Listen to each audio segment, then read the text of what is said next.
بسم اللہ الرحمن الرحیم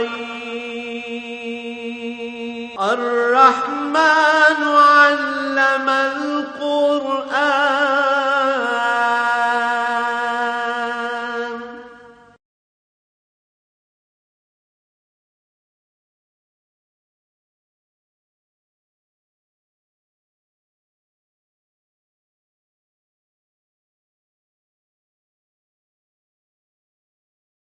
الحمد للہ رب العالمین والصلاة والسلام علی حبیبہ محمد وآلہ وصحبہ اجمعین. اعوذ باللہ من الشیطان الرجیم. بسم اللہ الرحمن الرحیم. المنافقون والمنافقات بعضهم من بعض یأمرون بالمنکر وینہون عن المعروف ویقبضون ایدیہم نسوا اللہ فنسیہم ان المنافقین هم الفاسقون. وعد اللہ المنافقین والمنافقات والکفار نار جہنم خالدین فیہا ہی حسبہم ولعنہم اللہ ولہم عذاب مقیم. کالذین من قبلکم کانوا اشد منکم قوۃ واکثر اموالا واولادا فاستمتعتم بخلاقکم کما استمتع الذین من قبلکم بخلاقہم وخذتم کالذی خاضوا اولئک حبطت اعمالهم فی الدنیا والآخرہ واولئک هم الخاسرون. الم یاتہم نبأ الذین من قبلہم قوم نوح وعاد وثمود وقوم ابراہیم واصحاب مدین والمؤتفقات آتتہم رسلہم بالبینات فما کان اللہ لیظلمہم ولکن کانوا انفسہم یظلمون. والمؤمنون والمؤمنات بعضهم اولیاء بعض یأمرون بالمعروف وینہون عن المنکر ویقیمون الصلاة ویؤتون الزکاة ویطیعون اللہ ورسولہ اولئک سیرحمہم اللہ ان اللہ عزیز حکیم. وعد اللہ المؤمنین والمؤمنات جنات تجری من تحتها الانہار خالدین فیہا ومساکن طیبۃ فی جنات عدن ورضوان من اللہ اکبر ذالک هو الفوز العظیم. اللہم سبحانک لا علم لنا الا ما علمتنا انک انت العلیم الحکیم. مولاي صل وسلم دائما ابدا علی حبیبک خیر الخلق کلہم.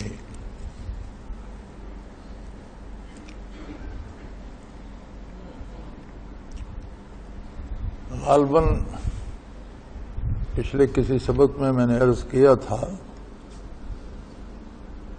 کہ انسان مدنی الطبع ہے، یعنی مل جل کر رہنا اس کے مزاج میں ہے، اس لیے کہ سارے انسان ایک دوسرے کے محتاج ہوتے ہیں زندگی گزارنے کے لیے.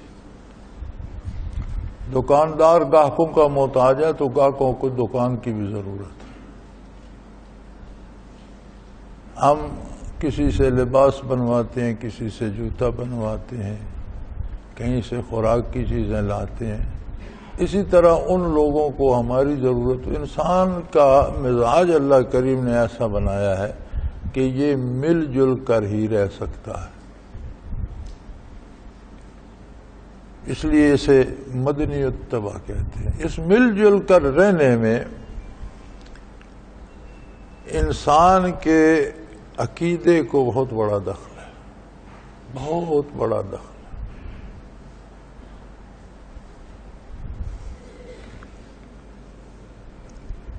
کفار کے بارے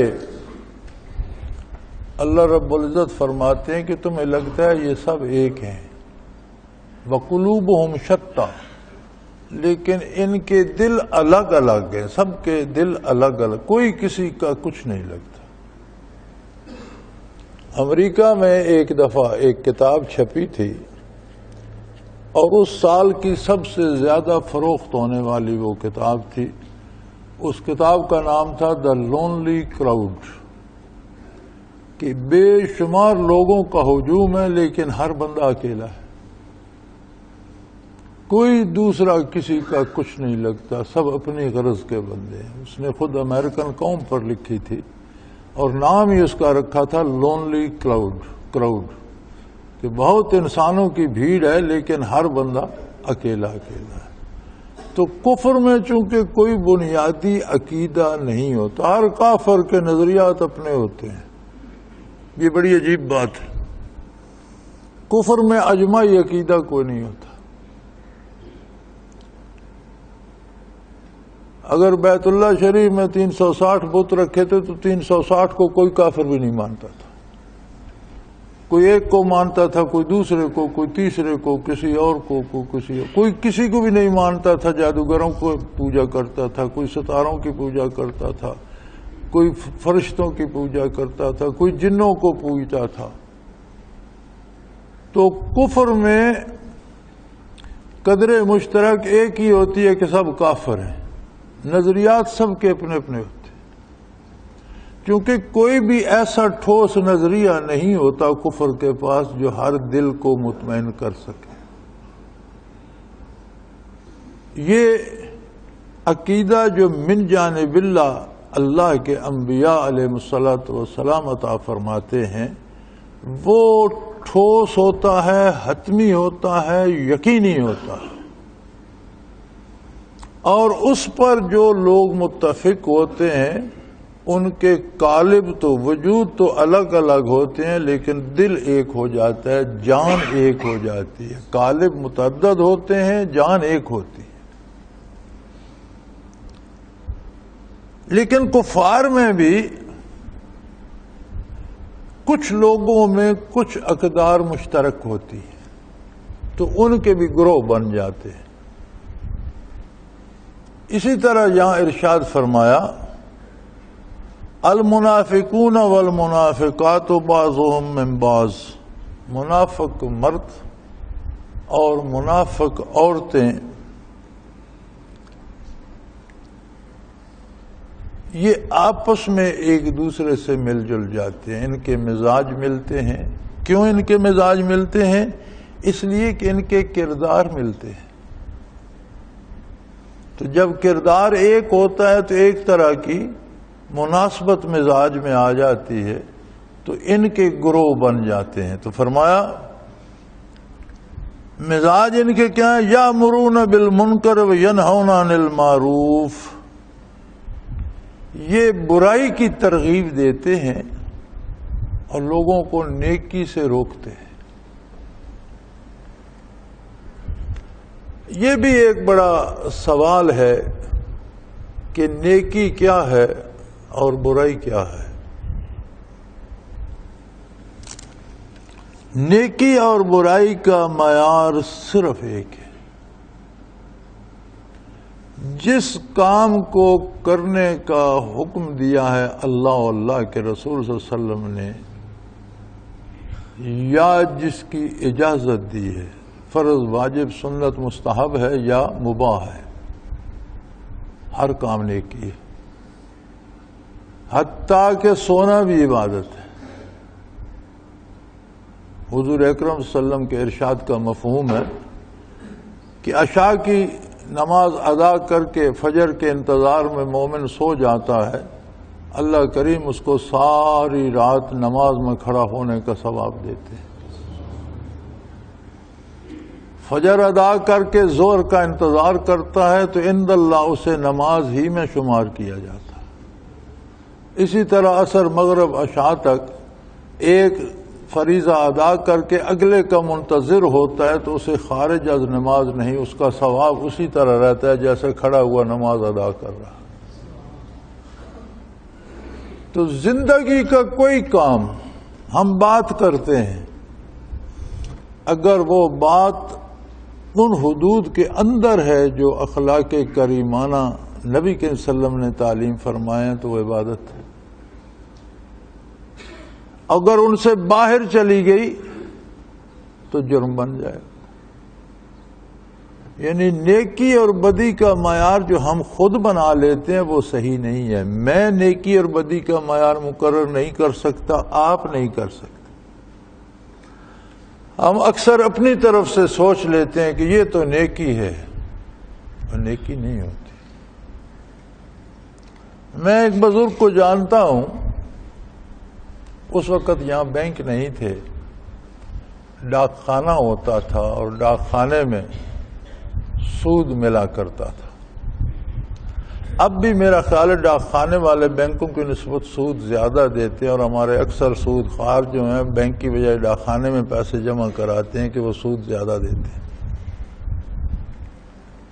تو وہ فوجی افسر تھے، ریٹائرڈ، اور اچھے خوشحال تھے. تو ایک دن میں نے ان سے کہا، ہمارے ان کے ساتھ خاندانی مراسم تھے، تو میں نے ان سے ایک دن عرض کیا کہ آپ خوشحال ہیں، آپ کے پاس دولت ہے، پیسے ہیں، عہدہ ہے، عزت ہے، تو آپ سود کیوں لیتے ہیں جب آپ کو اللہ نے حلال وسائل سے اتنا رزق دے رکھا ہے؟ تو خواہ مخواہ حرام لینے کا کیا فائدہ؟ تو مجھے کہنے لگے تم ابھی بچے ہو، مدت کی بات ہے. تو کہنے لگے تم بچے ہو تو میں نے باتوں کو نہیں سمجھتے، میں سود کھاتا نہیں ہوں، جو سود آتا ہے وہ میں غریبوں میں بانٹ دیتا ہوں. تو میں نے کہا جی میں بچہ تو ہوں، آپ کی نسبت تو میری کوئی حیثیت نہیں ہے، آپ بزرگ ہیں، میں نوعمر ہوں، لیکن میں اتنا جانتا ہوں کہ غریبوں کو بھی حرام کھلانا نیکی نہیں ہے. بلکہ میں نے انہیں مثال دی تھی کہ آپ اپنے گھر کے لیے بکرے کا گوشت لے جائیں اور غریب کو کتا مار کر کھلا دیں تو یہ نیکی ہوگی. حرام کسی کو بھی کھلائیں وہ نیکی تو نہیں ہے. اگلا حال تو اللہ جانے. فوت ہو گئے، میں یہاں تھا نہیں، کہیں باہر تھا، دوسرے دن آیا یا تیسرے دن فاتح کے لیے گیا. 2-4 دن بعد مجھے وہ حکیم صاحب مل گئے، وہ بھی اب فوت ہو چکے ہیں مدت سے، جو ان کا آخری لمحے تک علاج کرتے رہے تھے. تو میں نے کہا یار مجھے کوئی ان کی بات سناؤ. کہنے لگا یار ایک بات سے میں بھی حیران. وہ کیا؟ کہنے لگا ان کو سخت درد تھا، تکلیف تھی، درد ہوتا تھا، کہ ایسا مرض تھا کہ انہیں ٹیسیں بہت سخت درد ہوتا تھا، تڑپتے تھے. ہم نے گولیاں بھی دی، انجیکشن بھی لگائے درد کے سکون والے، لیکن وہ کو درد ایسا تھا کہ تھمتا نہیں تھا، اور بڑے زور سے ہائے ہائے کرتے تھے. مکان سے باہر کیا حویلی سے باہر بھی سنائی دیتی. تو وہ کہنے لگا، میں نے انہیں کہا کہ شاید آپ کے یہ آخری لمحات ہوں، اور جتنے زور سے آپ ہائے ہائے کر رہے ہیں توبہ توبہ کریں. یہ ہائے ہائے کرنے کی بجائے، درد ہوتا ہے، تکلیف ہوتی ہے تو آواز ہی نکلتی ہے، تو ہائے کی بجائے توبہ توبہ کریں. تو کہنے لگا، مجھے بڑی حسرت سے کہنے لگے کہ میرا دل تو چاہتا ہے، منہ سے نکلتی نہیں. دل تو چاہتا ہے کہ توبہ کروں، زبان سے نکلتی نہیں.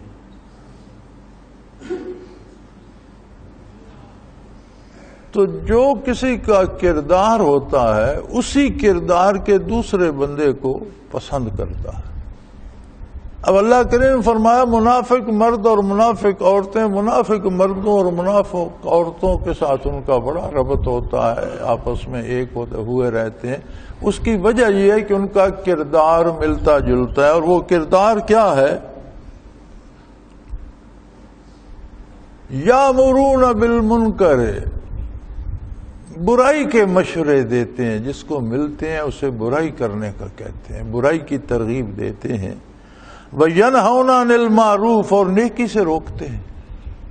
چھوڑو جی، ابھی تمہاری بڑی عمر پڑی ہے، ابھی تم نے داڑھی رکھ لی، وہ پڑھی جائیں گی نمازیں یار، ابھی تو تم جوان ہو، بڑا وقت پڑا ہے مسجد جانے کا، بھی پڑھی جائیں گی نمازیں. یہ کام تو کر لو پہلے، کو اپنے لیے پیسے کما لو، شادی کر لو، گھر بنا لو، یہ تو بڑی عمر پڑی ہے، بڑھاپے کے کام ہیں، کر لینا.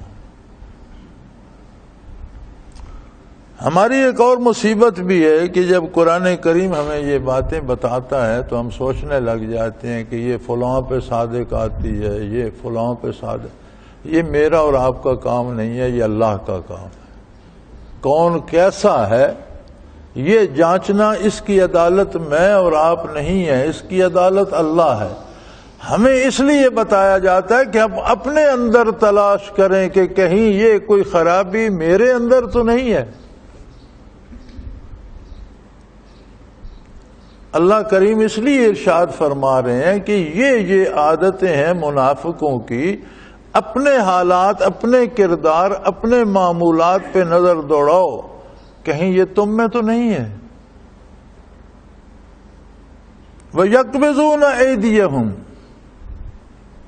اور ان کے ہاتھ تو ایسے ہیں جیسے انہوں نے ہاتھ اپنے باندھ دیے ہیں، پورے رسوں سے باندھ کر اوپر ٹیپیں لگا دیے ہیں، یعنی نہ جہاد کے لیے ان کے ہاتھ کھلتے ہیں، نہ زکوٰۃ دینے کے لیے، نہ صدقات دینے کے لیے، نہ نیک کام کرنے کے لیے۔ نیکی سے ایسے محروم ہیں جیسے انہوں نے خود اپنے ہاتھ جکڑ کر باندھ دیے ہوں کہ کوئی نیک کام کرنا ہی نہیں۔ اس سارے کردار کا نتیجہ کیا ہوا؟ نسوا اللہ، برائی کی ترغیب دیتے ہیں، نیکی سے روکتے ہیں، اور بھلے کاموں کے لیے اپنے ہاتھ باندھ دیے ہیں، نہیں کرتے۔ اس کا نتیجہ جو دنیا میں ہوتا ہے وہ ہے نسوا اللہ، وہ اللہ کی عظمت کو بھول گئے، اللہ کی یاد کو بھول گئے، اللہ کے نام کو بھول گئے، وجود باری انہوں نے فراموش ہی کر دیا۔ اب بلا دیکھیے، جو بندہ کسی کو ناحق قتل کرتا ہے، کیا اس وقت اسے یہ خیال ہوتا ہے کہ اللہ مالک ہے، یہ بھی اللہ کی مخلوق ہے، میں بھی اللہ کی مخلوق ہوں، اللہ دیکھ رہا ہے؟ نہیں نہ ہوتا۔ اس کا مطلب ہے اس وقت اس میں ایمان نہیں ہوتا۔ جو کسی کا مال لوٹتا ہے، دھماکے کرتا ہے، بے گناہ لوگوں کو قتل کر دیتا ہے چند ٹکوں کے عوض، یہ کردار بتاتا ہے کہ اس میں ایمان نہیں ہے، یہ منافق ہے۔ کہتا ہے میں مسلمان ہوں، کردار اس کا کافروں کا ہے، لہذا یہ منافق ہے۔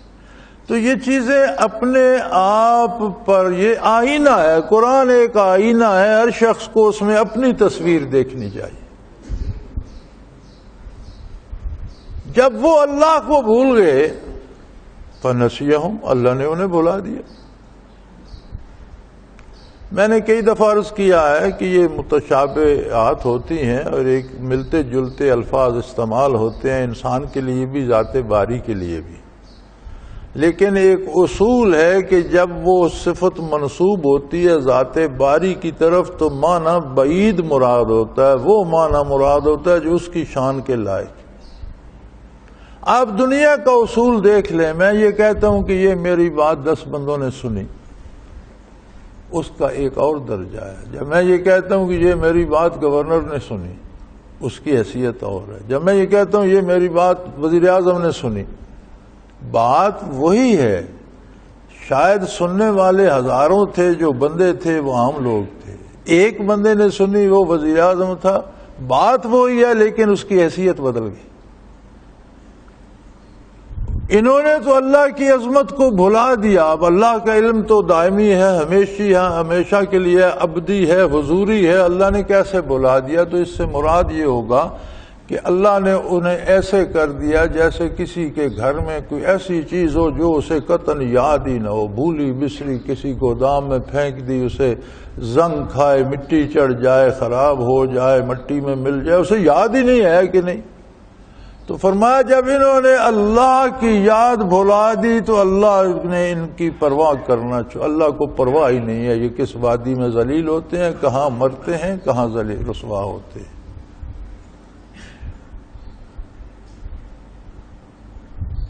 تو نتیجہ یہ ہوا کہ اگر گناہ کا تسلسل، گناہوں کا تسلسل یاد الہی بھلانے کا سبب بن جاتا ہے، یعنی تسلسل گناہ سے آدمی کی نیکیاں ضائع ہوتی ہیں، اس کے اخلاق بگڑتے ہیں، اس کا کردار بگڑتا ہے، جاتے جاتے جاتے جو آخری چیز اس سے چھوٹتی ہے وہ یاد الہی ہے، ذکر الہی ہے، اللہ کی یاد۔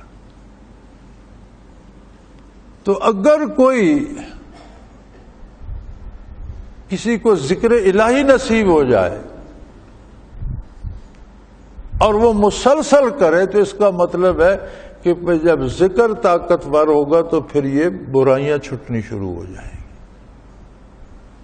جب ذکر میں قوت آئے گی، برائیاں طاقتور ہوں گی تو ذکر چھوٹ جائے گا۔ اب اسی کلیے کو الٹ کر دیکھیں تو جب ذکر طاقتور ہوگا برائیاں چھوٹ جائیں گی۔ تو ہمارے ساتھیوں کو بہت ہوتا ہے یہ تجسس کہ میرے دیکھیں مراقبات کتنے ہیں، میرے مقامات کیا ہیں۔ ہر بندہ اپنا مقام خود جانچ سکتا ہے کہ جتنی تم سے برائی چھوٹ رہی ہے اتنا تمہارا مقام مضبوط ہو رہا، اور اگر برائی نہیں چھوٹ رہی تو بھائی ایکٹنگ کر رہے ہو، ذکر نہیں کر رہے ہو، یا دل سے نہیں کر رہے ہو یا خلوص سے نہیں کر رہے ہو، کر بھی رہے ہو تو اس میں کیا کمی ہے؟ کوئی کمی ہے، ورنہ صابن بھی لگتا رہے اور میل بھی نہ نکلے، یہ کیسے ممکن ہے؟ ایک بزرگ سے کسی نے پوچھا تھا کہ مجھے عرصہ ہو گیا ذکر کرتے تو مجھے تو کوئی انوارات اور مراقبات میں کوئی مقامات نظر نہیں آئے۔ انہوں نے فرمایا سامنے پانی کی ٹینکی تھی، نیچے سیمنٹ کا وہ تھڑا سا بنا ہوا تھا، اور یہ جب ٹوٹیاں تھوڑی سی گھس جاتی ہیں تو پھر ان سے قطرہ قطرہ ٹپکتا رہتا ہے، وہ قطرہ قطرہ اس سے ٹپک رہا تھا بڑے عرصے سے۔ تو انہوں نے فرمایا یہ جو پانی کا قطرہ ٹپک رہا ہے اس کے نیچے جا کر دیکھو گڑھا تو نہیں بن گیا؟ اس نے کہا جی چھوٹا سا گڑھا بن گیا۔ فرمایا نیچے تو پکا سیمنٹ کا فرش ہے، فرمایا اس میں گڑھا بن گیا۔ فرمایا اس کے نیچے کوئی ہاتھ یا لکڑی یا کوئی سیمنٹ رکھ کے دیکھو کیا قطرے سے گڑھا پڑتا ہے؟ اس نے رکھا، اس نے کہا جی نہیں پڑتا۔ فرمایا یہ گڑھا کس سے؟ اس نے کہا قطروں سے بنا۔ فرمایا یہ قطرہ قطرہ مسلسل ٹپکتا رہا تو گڑھا بن گیا نا۔ اب ایک قطرہ، 2 قطرے، 10 قطرے ٹپکے تو اثر نظر نہیں ہے، لیکن اثر ہوتا ہے، نظر نہیں آتا۔ مسلسل کرتے ہیں پھر وہ اتنا ہو جاتا ہے کہ پھر نظر بھی آنے لگ جاتا ہے۔ یہی مثال ذکر کی ہے، تم نے ابھی شروع کیا ہے، محنت کرو، مجاہدہ کرو تو ثمرات بھی نظر آنے لگ جائیں گے، تمہاری عادات تبدیل ہو جائیں گی، اخلاق بدل جائیں گے، کردار بدل جائے گا۔ فرمایا ان المنافقین هم الفاسقون، یقیناً منافق بدکار ہوتے ہیں۔ منافقوں سے یعنی نیکی کی توفیق سلب ہو جاتی ہے۔ نفاق ایسی بیماری ہے کہ یہ برائی پہ مصروف ہو جاتے ہیں، نیکی کی توفیق سلب ہو جاتی ہے، جس کا نتیجہ یہ ہوتا ہے کہ اللہ کا ان کے ساتھ وعدہ ہے۔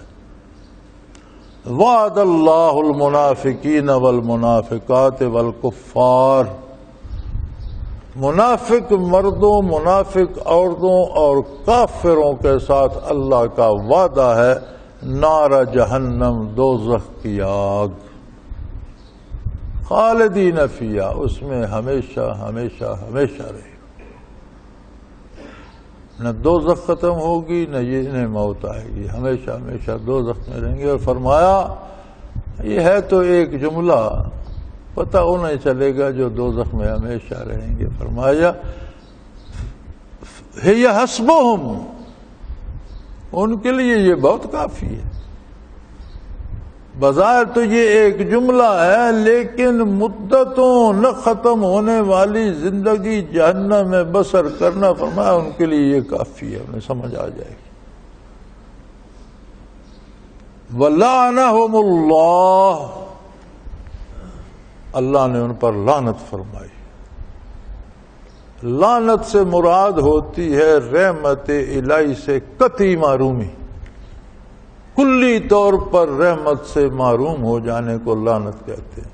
فرمایا کافروں پر بھی اور منافقوں پر بھی، مرد ہیں یا عورت، اللہ نے ان پر لعنت فرمائی، یعنی وہ کسی طرح کے کسی رحم کے مستحق نہیں ہیں، انہیں اللہ کی رحمت سے کوئی شمع نصیب نہیں ہوگا۔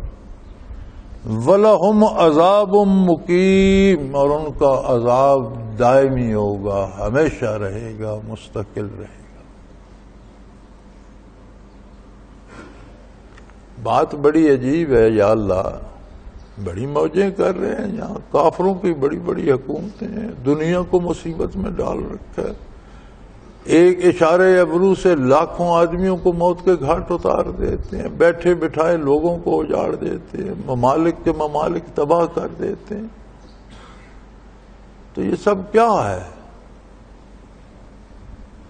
فرمایا یہ سب وہی ہے جو دنیا کا نظام ہے، کالذین من قبلہم، ان سے پہلے جو کافر اور منافق تھے، شداد، نمرود، فرعون اور اس طرح کے جو لوگ ہو گزرے ہیں، کانوا اشد منکم قوۃ واکثر اموالا، اے آج کے کافرو،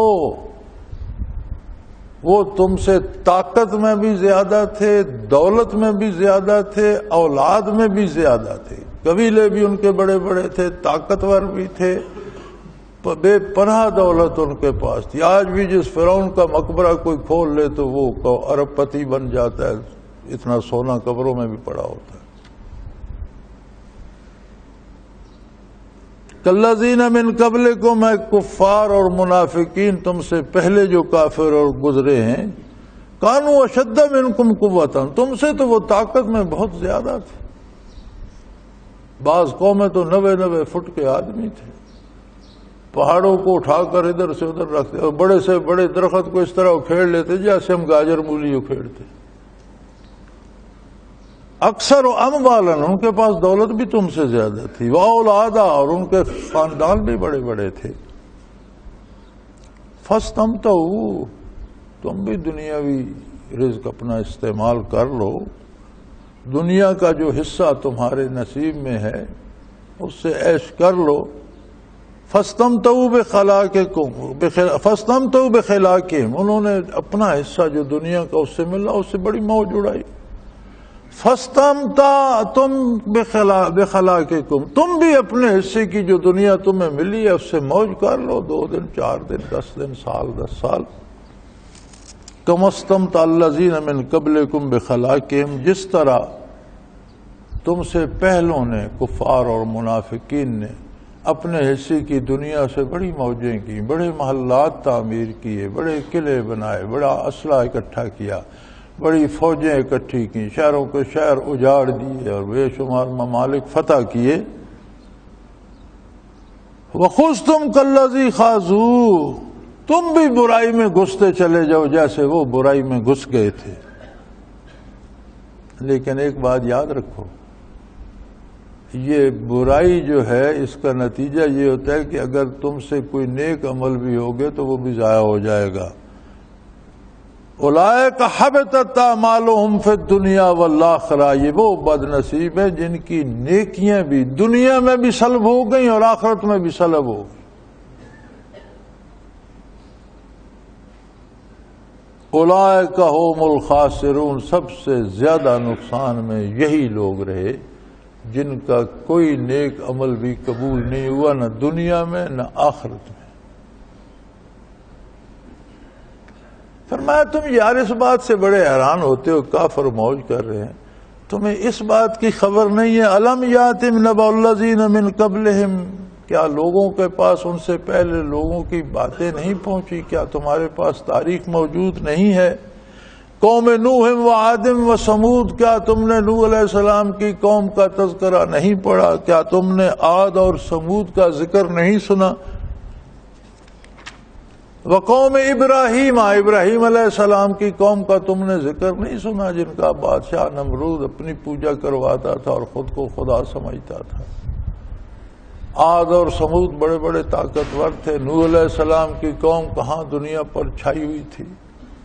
واصحاب مدین، اور مدین والوں کا، والمؤتفقات، اور ان بستیوں کے باسی جو بستیاں ہی الٹ دی گئیں، یہ ساری بڑی طاقتور قومیں تھیں، بڑی دولت مند قومیں تھیں، بڑی مضبوط حکومتیں اور سلطنتیں اور ریاستیں تھیں۔ آتتم رسلہم بالبینات، اللہ نے انہیں بھی محروم نہیں رکھا، انہیں بھی موقع بخشا، ان کے پاس اپنے رسول بھیجے، واضح دلائل دے کر بھیجے۔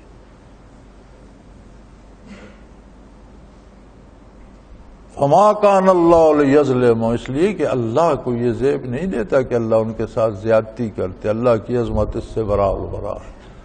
بندے کی حیثیت کیا ہے؟ جیسے چیونٹی ایک مخلوق ہے ایسے انسان بھی ایک مخلوق ہے،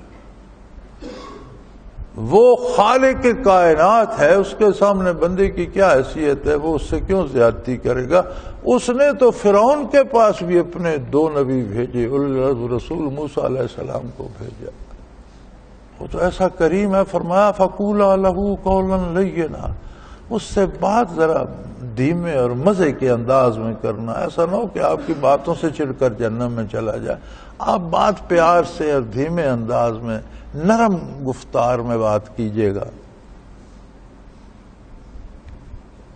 چونکہ اللہ کو زیب نہیں دیتا تھا ان کے ساتھ زیادتی کرتے، وَلَٰكِنْ كَانُوا أَنفُسَهُمْ يَظْلِمُونَ، انہوں نے تو اپنے آپ پر خود ظلم ڈھائے، انبیاء کی نبوت کا انکار کیا، عظمت الہی کا انکار کیا، دولت، لاؤ لشکر، فوج، حکومت، سلطنت اس کے گھمنڈ میں آ کر اور طاقت کے گھمنڈ میں آ کر کہنے لگے کون ہے جو ہمارے مقابل آئے گا؟ تم نے ان کی تاریخ نہیں پڑھی، کس طرح صفحہ ہستی سے مٹا دیے گئے اور نیست و نابود کر دیے گئے۔ اور فرعونیوں کو مرنے کے بعد بھی قرآن کریم کہتا ہے یعرضون علی النار غدوا وعشیا، صبح شام ان پر تازی آگ بھیجی جاتی ہے جہنم کی، اور آخرت کے دن اشد العذاب میں داخل ہوں گے، بہت بڑے عذاب میں داخل ہوں گے، اور قیامت تک ان پر صبح نئی اور شام نئی آگ بھیجی جاتی ہے، جہاں بھی ان کے مردے پڑے ہیں، جہاں بھی ان کی ارواح ہیں وجود ہیں، نئی سے نئی جہنم کی آگ صبح شام بھیجی جاتی۔ اور فرعون نے کون سا تیر مار لیا؟ فرمایا یقدم قومہ واوردہم النار، وہ قیامت کے دن بھی اپنی قوم کو لیڈ کر رہا ہوگا، سب سے آگے ہوگا، یقدم قوم کی رہنمائی کر رہا ہوگا، اوردہم النار، سب کو لے کر دوزخ میں جا گرے گا۔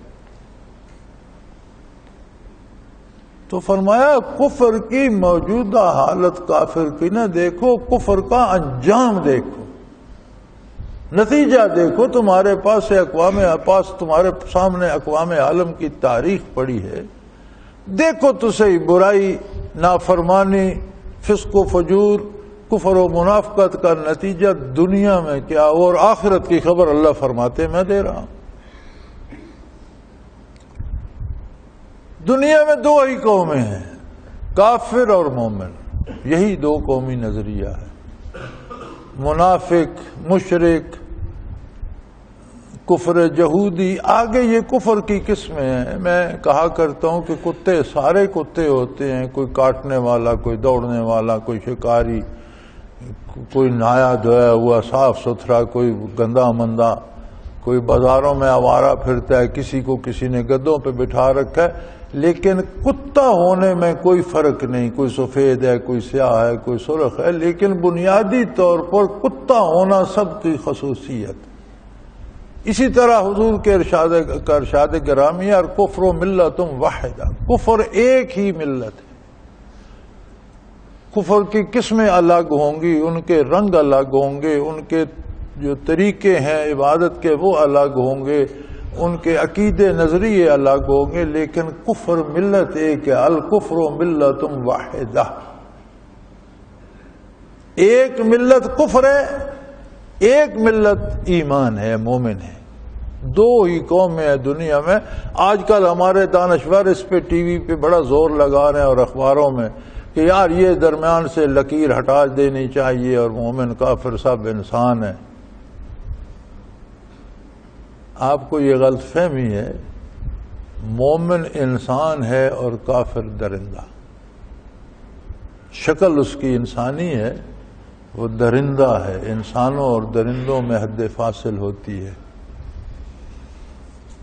تو فرمایا دوسری قوم دنیا میں ہے والمومنون والمومنات بعضهم اولیاء بعض، مومن مرد اور مومن عورتیں ان کا رشتہ آپس میں ایک دوسرے سے ہوتا ہے، ان کا مزاج ایک دوسرے کے ساتھ ملتا ہے، ان کے تعلقات ایک دوسرے کے ساتھ ہوتے ہیں، اس لیے کہ یامرون بالمعروف وینہون عن المنکر۔ ایمان کا تقاضا یہ ہے کہ یہ ایک دوسرے کو نیکی کا مشورہ دیتے ہیں اور برائی سے روکتے ہیں۔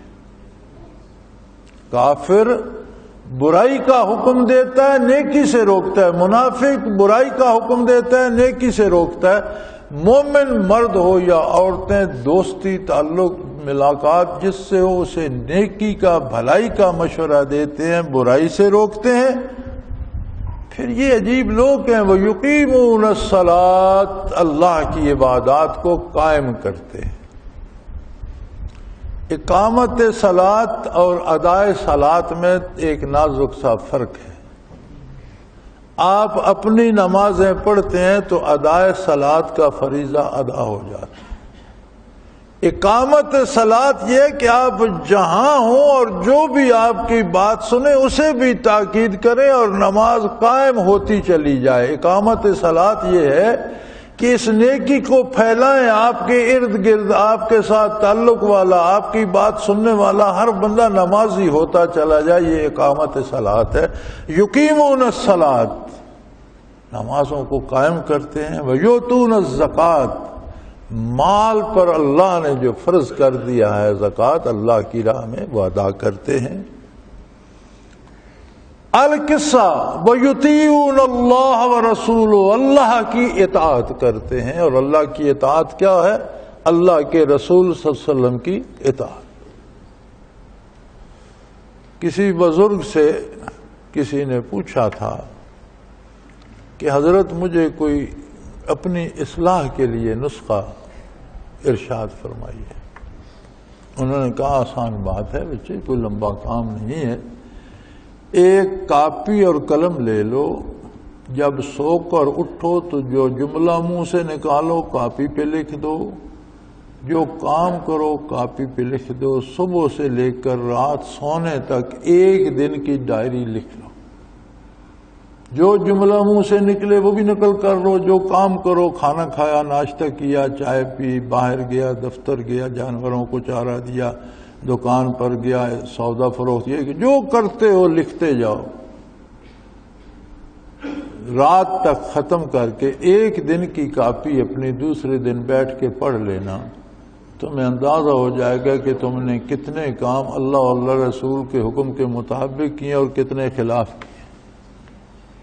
جو خلاف ہیں چھوڑ دو، سادہ سی بات ہے، لمبے مشورے کی ضرورت نہیں ہے۔ اپنا ہماری عادت یہ ہے کہ ہم دوسروں کو تولتے رہتے ہیں کہ یہ کیسا بندہ ہے۔ حق یہ ہے کہ اپنا امتحان، اپنا حساب کرو۔ سیدنا فاروق اعظم رضی اللہ عنہ فرماتے تھے اپنا حساب کیا کرو اس سے پہلے جب کہ تم سے حساب لیا جائے، اپنا محاسبہ خود کیا کرو اس سے پہلے کہ تم سے حساب لیا جائے۔ تو مومن میں مردوں اور عورتوں میں یکسانیت اور یگانگت اس لیے ہوتی ہے کہ وہ سارے نیکی کا حکم کرتے ہیں، برائی سے روکتے ہیں اور نمازیں قائم کرتے ہیں، زکوٰۃ دیتے ہیں، حتیٰ ان کی زندگی اطاعت الہی اور اطاعت پیغمبر کا مظہر ہوتی ہے، عملی تصویر ہوتی ہے۔ اولئک سیرحمہم اللہ، یہ وہ لوگ ہیں جن پر اللہ ضرور رحم فرمائے۔ اگلے دن ہمارے ایک وہ اپنے آپ کو بذام خود تو مجتہد اور امام ہی سمجھتے ہیں، اپنی رائے کے بندے ہیں، ٹی وی پہ ارشاد فرما رہے تھے۔ میں ان کی باتیں اکثر تو نہیں سنتا، لیکن کبھی میں نے کہا چلو آج کیا فرماتے ہیں سن لیں۔ اب دیکھیں ایک عجیب منطق ارشاد ہو رہی ہے، یہ بڑے مجتہد ہیں۔ او جی اللہ نے دنیا بنائی اور اس میں بندوں کو بنایا، اللہ نے دوزخ بنائی، جنت بنائی، اب بندے عمل کر کے تو جس کا استحقاق ہوگا وہ جنت میں جائے گا۔ لا حول ولا قوت الا باللہ۔ بندہ جتنی بھی عبادت کر لے اس کا حق کوئی نہیں بنتا۔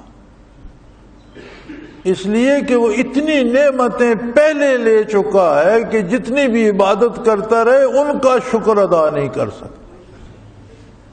آخرت اس کا انعام ہے کہ میں نے اسے وجود دیا، میں نے اسے عقل و شعور دیا، میں نے اسے استعداد معرفت دی، میں نے اسے مال دیا، اولاد دی، جان دی، حکومت دی، عہدہ دیا، دولت دی، یہ میرا شکر ادا کرتا رہا، میں اسے آخرت مزید انعام میں دوں گا۔ استحقاق اللہ پر کسی کا نہیں بنتا، یہ گمراہی ہے۔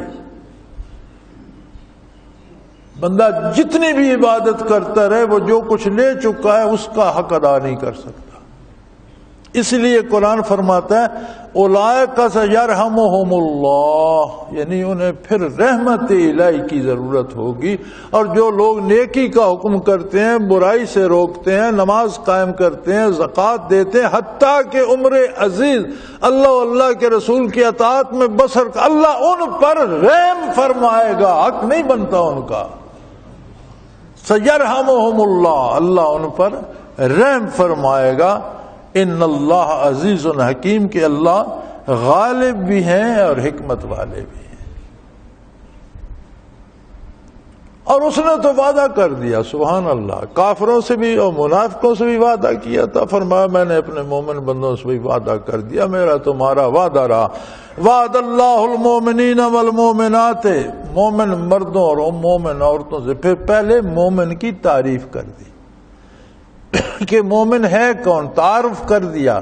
ہمیں اس تعارف میں اپنے آپ کو دیکھنا ہے کہ کیا میں اس تعارف میں پورا بیٹھتا ہوں کہ نیکی کا حکم کرتے ہیں، برائی سے روکتے ہیں، نمازیں ادا کرتے ہیں، زکوٰۃ دیتے ہیں، حتیٰ کہ پوری زندگی اطاعت پیغمبر میں گزار دیتے ہیں۔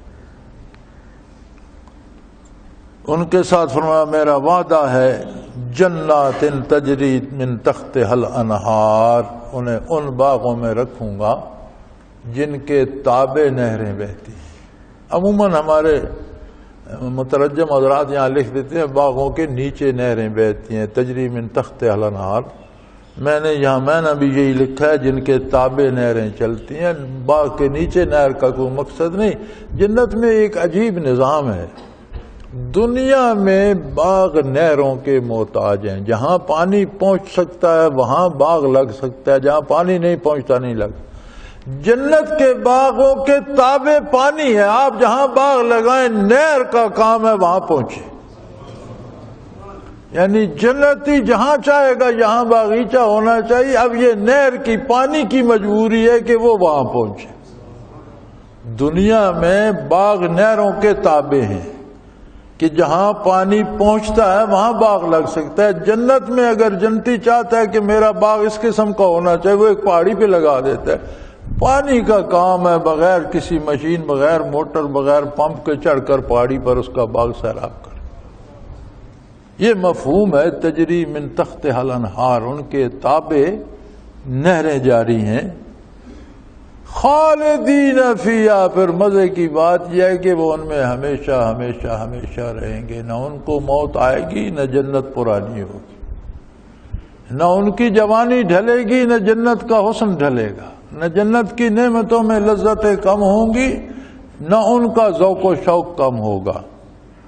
خالدین فیہا، اس میں ہمیشہ ہمیشہ رہیں گے۔ وَمَسَاكِنَ طَيِّبَةً فِي جَنَّاتِ عَدْنٍ، اور بڑے خوبصورت گھر دوں گا میں انہیں، جیسا کسی نے سوچا نہیں ہوگا، کسی نے دیکھا نہیں ہوگا، ایسے ایسے عالی شان محلات میں انہیں دوں گا، اور ہمیشہ ہمیشہ رہنے والی جنت میں دوں گا۔ بے شمار نعمتیں ہیں۔ حدیث شریف میں بے شمار تفصیل ملتی ہے کہ ایک جنتی نے لباس پہنا ہوا ہے، دوسرے کسی کا لباس دے کر اسے پسند ہے، یار یہ تو لباس اس کا بڑا خوبصورت ہے، وہ یہ سوچے گا تو اس کا لباس ویسا ہو جائے گا۔ درخت ہے بڑا شاندار اونچا ہے، اس پہ خوبصورت پھل ہے، جنتی ارادہ کرے گا یار یہ پھل ہے اونچا ہے یہ تو کھانا چاہیے، شاخ جھک آئے گی، اسے سیڑھی لگانے کی ضرورت نہیں، درخت جھک آئے گا کہ لے لو۔ کسی پھل سے ایک لقمہ کھائے گا، دوسرا کھائے گا تو پہلے سے زیادہ لذیذ ہوگا۔ محلات ایسے ہوں گے جیسے دنیا میں نے کسی نے دیکھنا کیا سوچے بھی نہ ہوں گے. لیکن فرمایا اس کے علاوہ جنت کی اصل نعمت جو ہے وہ ہے وَرِضْوَانٌ مِّنَ اللَّهِ اکبر. اللہ ان پر راضی ہوگا اور یہ سب سے بڑی نعمت ہے. وَرِضْوَانٌ مِّنَ اللَّهِ اکبر، رضائے الہی سب سے بڑی نعمت ہے. یہ جنت تو اس کا مظہر ہے، جنت تو اس کی سند ہے. جنت اس بات کی دلیل ہے کہ جو جنت میں گیا اس پر اللہ راضی ہے. اصل جو نعمت اور دولت ہے وہ رضائے الہی ہے. ذالک هو الفوز العظیم. یہ بہت بڑی کامیابی ہے کہ کوئی دوزخ سے بچ جائے اور جنت میں چلا جائے. ذالک هو الفوز. یہ ملکوں کو فتح کرنا کامیابی نہیں ہے، حکمران بن جانا کامیابی نہیں ہے، دولت مند اور سیٹھ بن جانا کامیابی نہیں ہے، طاقتور اور جوان. اصل کامیابی یہ ہے کہ جو جنت میں پہنچ گیا وہ کامیاب ہو گیا، وہ جیت گیا. وآخر دعوانا ان الحمدللہ رب العالمین. اللہ اللہ اللہ اللہ اللہ اللہ اللہ اللہ. حضرت امیر محمد اکرم آوان مد ظلہ العالی دارالعرفان منارہ ضلع چکوال میں سالہ سال سے قرآن و حدیث کے اوپر خطابات کر رہے ہیں اور سلسلہ نقشبندیہ اویسیہ کے مطابق لوگوں کو ذکر الہی کی تربیت دے رہے ہیں. وہ قرآن پاک کی تفسیر ترتیب وار بیان کر رہے ہیں. تفسیر قرآن کو وہ موجودہ ملکی اور بین الاقوامی حالات کے مطابق بیان کرتے ہیں. موٹر وے سے کلر کہار کے انٹرچینج سے نکلتے ہوئے کلر کہار کی جھیل سے ہوتے ہوئے میانی، بوچھال اور نور پور سے گزرتے ہوئے دارالعرفان منارہ پہنچ سکتے ہیں. حضرت امیر محمد اکرم آوان نے بچیوں اور بچوں کی دینی اور دنیاوی تعلیم کے لیے سقارہ اکیڈمی کے نام سے ایک درسگاہ بھی قائم کی ہے، جس کا افتتاح ملک پاکستان کے صدر جنرل محمد ضیاء الحق نے اپنے دست مبارک سے کیا تھا. وہ تمام احباب جو اسلام کی طلب رکھتے ہیں ان سے گزارش ہے کہ دارالعرفان منارہ ضلع چکوال میں امیر محمد اکرم آوان صاحب کے خطابات سے مستفید ہوں. وہ ہر جمعے کو نماز سے پہلے بیان فرماتے ہیں. ہر ماہ کی پہلی اتوار کو ماہانہ اجتماع ہوتا ہے جس میں آپ خصوصی خطاب فرماتے ہیں اور پاکستان کے چاروں صوبوں سے احباب اس اجتماع میں شرکت کرتے ہیں. اس کے علاوہ یہاں سال میں 2 مرکزی اجتماعات بھی ہوتے ہیں. ایک رمضان المبارک میں اعتکاف کا اجتماع اور دوسرا جولائی اور اگست میں 40 دن کا اجتماع ہوتا ہے جس میں روحانی تربیت کی جاتی ہے. اپنا خون سیماب دے کر اتنا ہم کر جائیں گے، نام آقا کا چمن میں پھر رقم کر جائیں گے.